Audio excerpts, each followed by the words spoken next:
So, one of the things when I start off with a painting, always plan. You always good idea as an artist to plan. So I do a fairly detailed plan. First of all, I usually try and draw realistically as possible. So I'll do a sketch that's somewhat realistic, or as realistic as you can get. Something like this, maybe.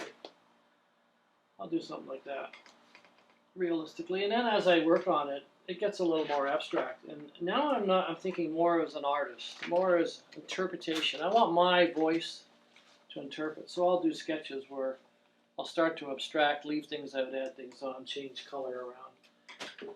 And by the time I'm ready to paint, I have a fairly good idea of the design.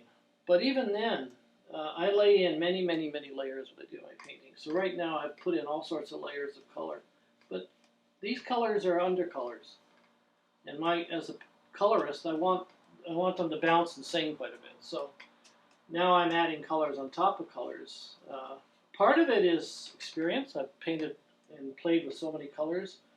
But a lot of it is spontaneous. So even though you have a plan, which I usually do, I have a fairly detailed plan, it changes all the way along.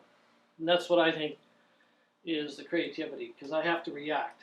So color I had in my mind, or combination of colors or shapes, they're not working on the big paper. So I go back and I readjust.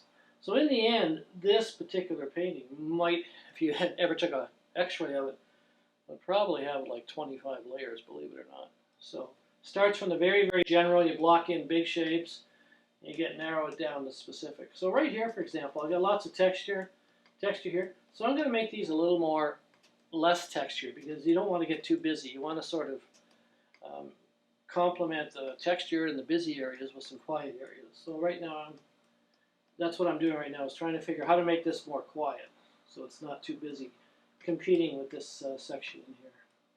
It's fun, lots of fun.